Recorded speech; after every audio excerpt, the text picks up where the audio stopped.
Biden is coming after Tesla and Elon Musk, and it's not looking good for them. People like Elon will be in the limelight from time to time for a variety of things that happen to them or what they do. Because he's the world's wealthiest man and the CEO of some of the world's most technologically sophisticated firms, he attracts a lot of attention from all races. Joe Biden, the world's most powerful man on the other hand, of course is always in the limelight. When these two have differences, it sparks a lot of debate, which is exactly what we'll be looking at in today's video, since the two have been rubbing some shoulders. President Biden's proposed tax on billionaires' unrealized profits, which would target ultra-wealthy entrepreneurs like Musk and Amazon founder Jeff Bezos. Musk, whose fortune increased by more than $36 billion recently on a single day, bringing his total net worth to $289 billion, slammed the Democratic tax proposal on a Twitter post.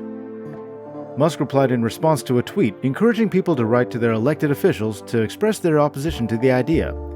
Unrealized profits on billionaires' assets, such as stocks and real estate, would be taxed under the idea, which would likely apply to fewer than 1,000 of the country's richest people. People who possess stocks are now only taxed when they sell them.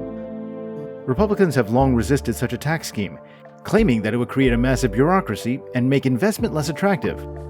Musk, whose fortune is almost completely dependent on his stock holdings in Tesla, SpaceX, and the Boring Company, would be especially susceptible to the tax proposal.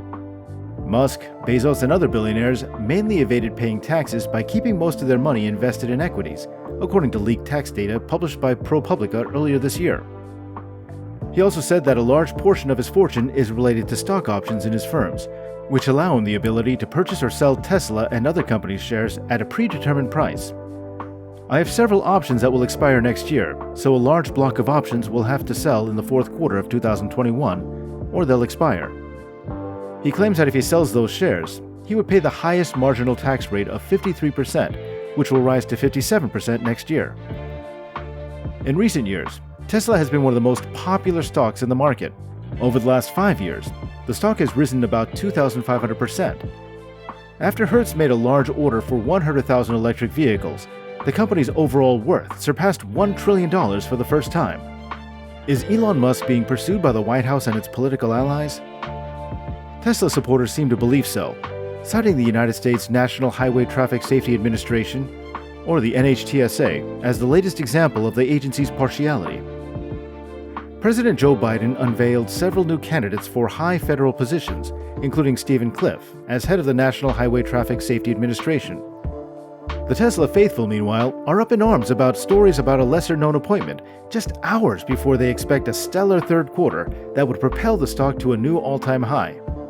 Mary Louise Cummings, a Duke University professor of engineering, has been named as the agency's new senior safety advisor, placing her at the forefront of any regulatory disputes around autonomous driving technology.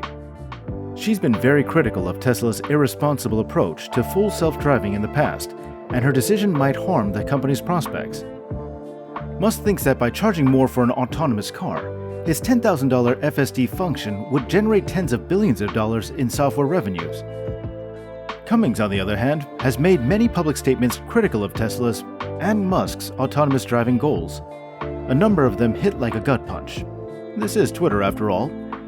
Supporters of Tesla feel Cummings has a strong interest in seeing the EV pioneer fail, particularly because Musk has said that LiDAR is too costly and useless for complete self-driving. This raises some questions about whether it would be political or not, since Cummings has recently been appointed by Biden. Tesla is also included in Veoneer's most recent annual report as a firm that may compete with it in the huge commercial prospects afforded by autonomous driving. Veoneer is once again in the limelight as a result of the new disagreement. It has recently agreed to be acquired for $4.5 billion by a consortium headed by Qualcomm, a chipmaker based in the United States. The revelation also comes at a time when the NHTSA and Tesla are at odds.